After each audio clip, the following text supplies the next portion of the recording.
Salam keluarga Malaysia. Berita Pagi Sarawak edisi Rabu 17 Ogos bersama saya, Abang Muasli, Abang Abdul Samad. Sarawak akan memperkenal satu mekanisme baharu bagi menurunkan harga bahan binaan di negeri ini. Premier Sarawak, Datuk Petinggi Tan Sri Abang Johari Tun Oping berkata langkah itu dibuat bagi membantu penggiat industri binaan yang terkesan dengan kenaikan kos harga barang yang memberi impak terhadap kelancaran projek. I'm calculating with SFS how to have our contractors. I will announce soon, and that will create a scenario that Sarawak will be very, very busy up to the year 2030. Datuk Pentinggi Tan Sri Abang Johari berkata demikian selepas menyaksikan majlis menandatangani memorandum persefahaman antara Sarawak Energy dan Lembaga Pembangunan Industri Pembinaan CIDB di Kuching. Beliau yakin menerusi langkah itu, sasaran Sarawak menjadi negeri maju menjelang 2030 dapat dicapai dengan kepesatan projek-projek pembangunan. Dalam majlis MOU itu, Sarawak Energy diwakili oleh Ketua Pegawai Eksekutif Kumpulan, Datuk Syabini Suhaili, manakala CIDB diwakili oleh Ketua Eksekutifnya, Datuk Insinyur Asri Abdul Hamid. Di bawah MOU itu, CIDB akan bekerjasama dengan SEB dalam meningkatkan keupayaan dalam kualiti binaan sektor tenaga negeri ini. Kapasiti di Pusat Sehenti Intervensi Awal di Kuching kini boleh menampung seramai 240 orang kanak-kanak dengan siapnya pengubahsuaian dan penambahbaikan di pusat berkenaan baru-baru ini. Menteri Pembangunan Wanita, Kanak-kanak dan Kesejahteraan Komuniti Datuk Seri Fatimah Abdullah berkata, kerja-kerja pengubahsuaian melibatkan penambahan fasiliti iaitu 5 bilik aktiviti, sebuah bilik sensory integration, sebuah bilik staf dan sebuah pantry. Jelasnya pengubahsuaian di tingkat satu bangunan berkenaan melibatkan kos RM1.2 juta yang telah diluluskan pada mesyuarat Jawatankuasa Penasihat OSEIC yang lalu.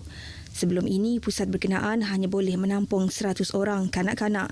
Setakat bulan lepas, ramai 339 kanak-kanak telah mendaftar di pusat tersebut dengan majoritinya merupakan kanak-kanak berkeperluan khas yang didiagnosis dengan Autism Spectrum Disorder. Beliau menyatakan demikian pada sidang media selepas mempengerusikan mesyuarat Jawatankuasa Penasihat Pusat tersebut Sarawak di Kuching. Pada mesyuarat tersebut, Datuk Seri Fatimah juga mengumumkan pelantikan Ahli Jawatankuasa Penasihat OSEIC Sarawak bagi tempoh 1 Ogos lalu hingga 31 Disember 2024. Jawatankuasa berkenaan yang dipengerusikan oleh beliau sendiri turut dianggotai 7 individu dari pelbagai jawatan, bidang dan kepakaran. Program Merdeka at Community daerah Serikei disambut meriah dengan kehadiran konvoi kembara Merdeka Keluarga Malaysia KMKM 2022. Pengurus Dewan Suara Serikei Anthony Tan yang juga mewakili Ahli Dewan Undangan Negeri Adun Repok Datuk Seri Huang Tiong Si hadir menyerahkan jalur gemilang kepada Ketua Masyarakat dan Ketua Kaum KMKK. Sebelum konvoi KMKM 2022 berarak mengibarkan jalur gemilang, upacara memacak jalur gemilang telah dijalankan di Dewan Suara Sarike. Menurut Ketua Konvoi KMKM 2022, Norehan Kipli, selepas Sarike, pihaknya akan meneruskan konvoi ke Bintangor, Pakan dan Julau sebelum meneruskan perjalanan mereka ke bahagian Kapit Rabu iaitu hari ini. Kita akan ada buat edaran jalur gemilang kepada ketua-ketua masyarakat, komuniti-komuniti di setempat dan sekolah-sekolah, juga di serata-serata pekan lah. Jadi untuk ini adalah tujuan untuk kita memberi galakan kepada mereka supaya mengibarkan jalur gemilang bukan hanya pada bulan kebangsaan tetapi secara berterusan. Selepas upacara tersebut, konvoi KMKM 2022 berarak mengibarkan jalur gemilang di sekitar Bandar Sarike dan beberapa buah kampung serta berhenti untuk bertemu di Bandar Sarike Baru. Daerah Sarike merupakan perhentian ke-13 konvoi KMKM 2022. Norehan juga berharap usaha Jabatan Penerangan Malaysia Japin Sarawak dalam menganjurkan program ini dapat meniup semangat patriotisme dalam kalangan rakyat, terutama generasi muda di Sarike. Lebih 50,000 pengunjung dijangka bakal membanjiri Bandar Simanggang pada Pesta Benak 2022 yang akan diadakan pada 9 hingga 11 September depan. Timbalan Menteri Pembangunan Bakat Datuk Francis Harden Hollis berkata, pelbagai program menarik telah dirangka sepanjang 3 hari penganjuran pesta yang memasuk edisi ke-19 itu, termasuk acara tradisi iaitu Regata Benak, selain darian yang bakal disertai oleh lebih 1,200 peserta dari seluruh negeri. Datuk Francis yang juga merupakan ahli Dewan Undangan Simanggang merangkap pengerusi Jawatankuasa Induk Pesta Benak 2022 ditemui pemberita selepas mengetuai rombongan melakukan kunjungan hormat terhadap Tun Pehin Sri Abdul Taib Mahmud di Demak Jaya di Kuching.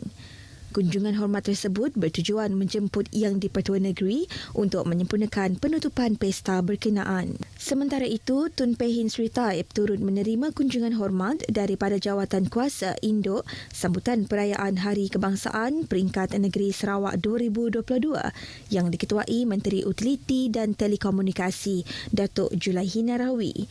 Kunjungan tersebut bertujuan menjemput Tun Pehin Sri Abdul Taib menyempurnakan sambutan perayaan Hari Kebangsaan yang bakal diadakan di Dewan Sukan Tan Sri Dato' Amar Stephen Kalong Lingkan di Betong.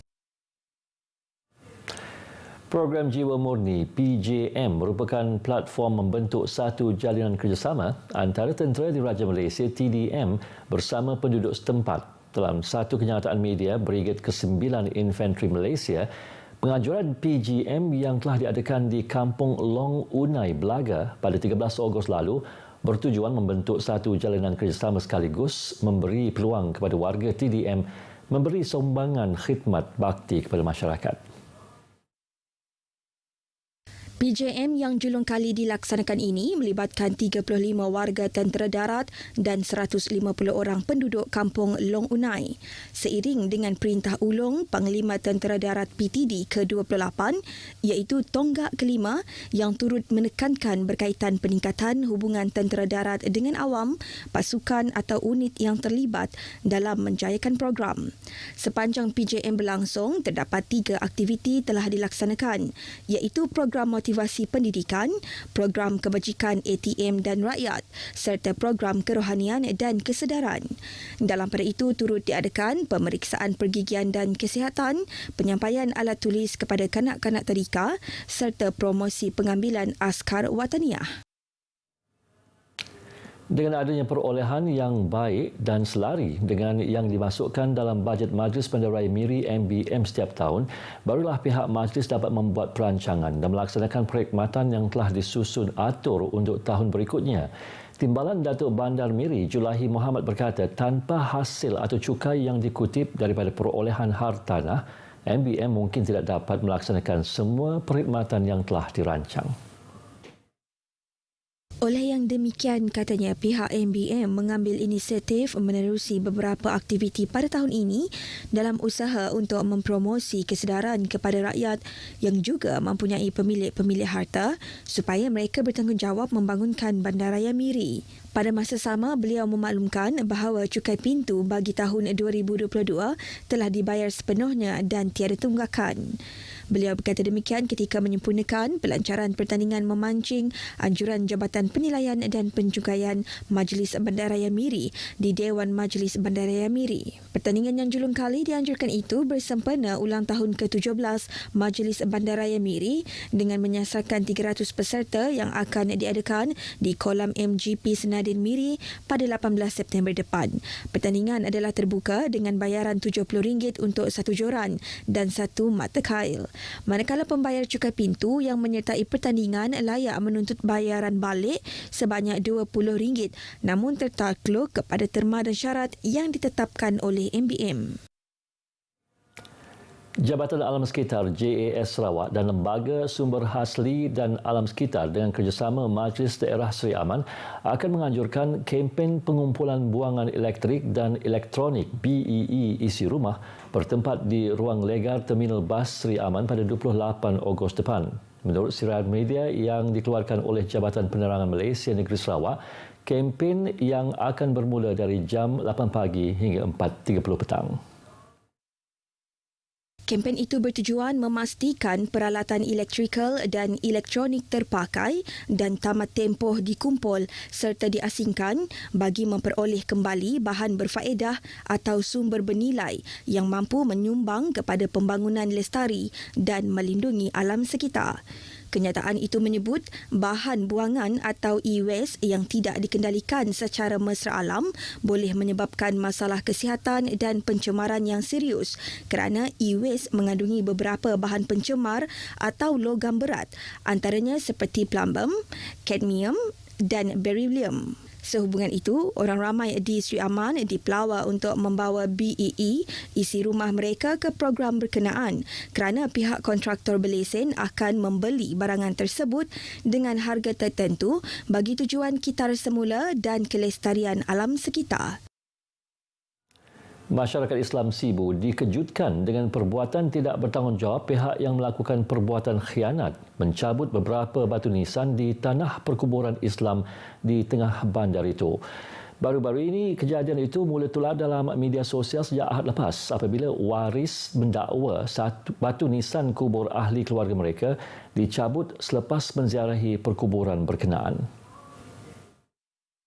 Ketua Polis Daerah Sibu ACP Zulkifli Suhaili dalam kenyataannya memberitahu pihaknya menerima laporan daripada seorang lelaki tempatan 39 sekitar jam 1.21 petang yang memberitahu batu nisan kubur bapanya dicabut dari kedudukan asal. Hasil siasatan pihak polis, seorang lelaki tempatan berumur 49 tahun disyaki terlibat dalam kejadian ini telah ditahan sekitar jam 3 petang Isnin. Suspek yang merupakan seorang gelandangan mempunyai rekod jenayah itu ditahan di tanah perkuburan berkenaan. Kes disiasat di bawah Seksyen 297 Kanun Keseksaan. Berita Pagi Sarawak edisi Rabu 17 Ogos berakhir di sini. Bersama kita semarakkan sambutan Bulan Kebangsaan. Ayuh kibarkan jalur gemilang. Salam keluarga Malaysia. Jumpa lagi.